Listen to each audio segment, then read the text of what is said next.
The Spokane point-in-time count is happening right now, what the city is doing to accommodate the unhoused population tonight. A lack of snow is having an impact on Sandpoint. How they're adapting to the winter without much snow so far, coming up. We're waking up to a little patchy fog Saturday morning, and we'll see a few scattered showers over the weekend, but these mild temps aren't going anywhere anytime soon. Good evening and thank you for joining us for KREM 2 News at 5 tonight. I'm Mark Hanrahan. The U.S. Senate approved a funding package in a 71-29 vote just a short time ago, hours ahead of the midnight deadline to fund the government. Funding is still set to lapse at midnight since the House must approve the legislation too. They are set to return to Washington, D.C. on Monday. The impact of the funding lapse could be minimal if the House is able to quickly approve that legislation and get it to the president for his signature. Senators agreed to substitute the DHS funding bill in the package for a 2-week extension of funding for the department at current levels. The move comes as part of the agreement sought by Democrats to negotiate immigration enforcement reforms within the funding measure for DHS. Well, here in Spokane this week, the yearly point-in-time count has started with volunteers working throughout the county to connect with those experiencing homelessness. KREM 2's Christian Garza joined a volunteer group this morning and shares why this data is so important not just for our community, but also for the nation.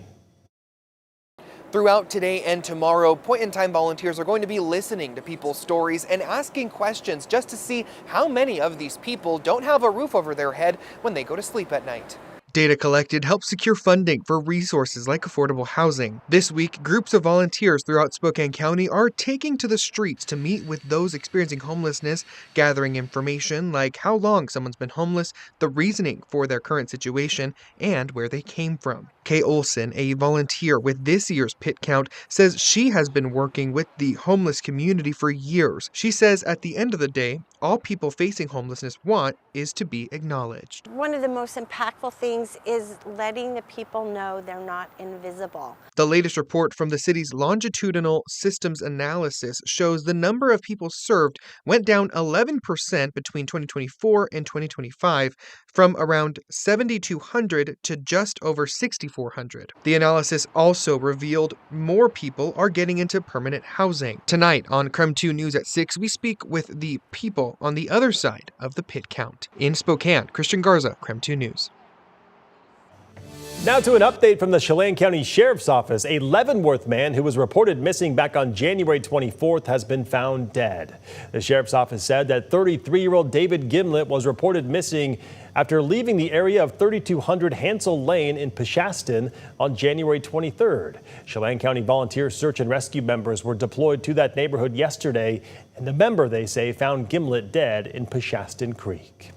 A St. Mary's couple and their son are expected to stand trial together after allegedly killing 4 mountain lions and 8 bobcats across 3 counties in North Idaho. Eddie, Daniel, and Angela Dills are accused of committing the crimes between May of 2024 and February of 2025. The indictment alleges they illegally used hunting dogs to hunt cougars and bobcats, leaving some of them to waste. Eddie and Daniel have prior poaching convictions and allegedly committed the crimes while their licenses were already revoked. The family is accused of multiple felony charges, including conspiracy to commit unlawful killing and sale of wildlife. They are expected to stand trial next month. Meantime, the Kellogg School District weighing millions of potential budget cuts after levy failed last November. According to the Coeur d'Alene Press, that $7 million replacement levy was opposed by 54% of the voters. Now the district is looking at making more than $3.5 million in cuts. Programs facing possible cuts include sports, technology, full-day kindergarten, transportation, and custodial services, just to name a few. In a recent workshop, district leaders say they've already let potentially affected employees know that they may not have their job next year. Well, tonight, a Salute to Service story. We want to tell you about a blood drive that's coming up in honor of a real hero. The Jake Hess Memorial Blood Drive is open for signups right now, and we are hoping that people will be able to take the time to sign up to donate blood and be a hero themselves. The blood drive is named after Jake Hess, a Marine killed in Afghanistan on New Year's Day back in 2014. His mom started that blood drive to run each February to honor Jake. It's always scheduled on or around his birthday because while Jake was a hero in uniform, he was also a hero long before. As a teenager, Jake started giving blood, and by 20, he was a bone marrow match and saved the life of a young woman with cancer. Now, by signing up for that blood drive or just going as a walk-in, you can honor one of our nation's heroes and save the life of someone in your community. So you see that QR code right there at the corner of your screen? That will allow you to sign up for the February 8th event. If that sign up is full, you can also walk in during the event. Again, February 8th at By Talent. And if that date doesn't work for you, donate whenever you can, and you can be a hero. All right, let's talk weather on this Friday evening with Chief Meteorologist Jeremy Lagoud. Jeremy, not exactly the type of weather we expect to have this time of year, but at least it's getting warmer, I guess. Like, if we're not going to get snow and cold, why not just be warm enough that we can ride our mountain bikes? That's kind of where I'm at with all of this.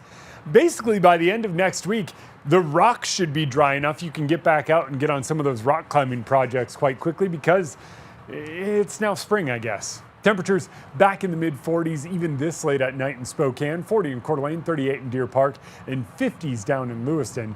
Incredibly warm right now and likely staying that way these next few days, even through next week. A few stray showers moved through a bit earlier. Things have dried out nicely now.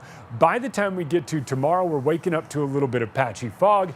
Patchy fog then turns into clouds as we have a disturbance sliding through. I think it offers about as much moisture as what we saw today. A couple of places we'll see a few scattered showers. Here in Spokane, likely a couple of drops out of the sky, and that's it. Sunday, scattered showers, but temperatures staying mild. We are in the mid-40s Saturday, Sunday, and Monday. By the middle of next week, we are back up near 50 as this spring-like weather holds strong.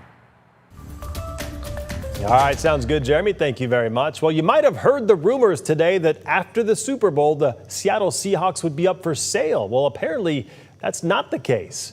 Our sister station in Seattle reached out to the estate of late owner Paul Allen, and they said the team is not currently on the market. The estate says there will eventually be a sale because Allen's will directs his sister to sell his sports holdings and give the proceeds to charity. Nothing is in the works right now, according to the estate. Well, tomorrow night's basketball game will feature a special halftime show and giveaways themed in partnership with the hit anime One Piece. College Basketball U.S. Voyage is part of a nationwide campaign promoting that show. Gonzaga, just one of 5 teams participating in the collaboration, and is the only school representing the West Coast. All right, stay with us. We still have plenty more news to come on KREM 2 News at 5 tonight. In 7 minutes, we take you to the Davenport Tower where KREM 2 Sports Director Andrew Quinn is live, getting ready to talk to ESPN analyst Sean Farnham about his annual fundraiser. People aren't traveling as much to resorts with low snow, and so we haven't seen as much this year, but there's still plenty of season left. But first, the powder might be thin, but the plans are big. Coming up, how upcoming events and airline travel deals are keeping Sandpoint's economy moving while we wait on Mother Nature to deliver snow.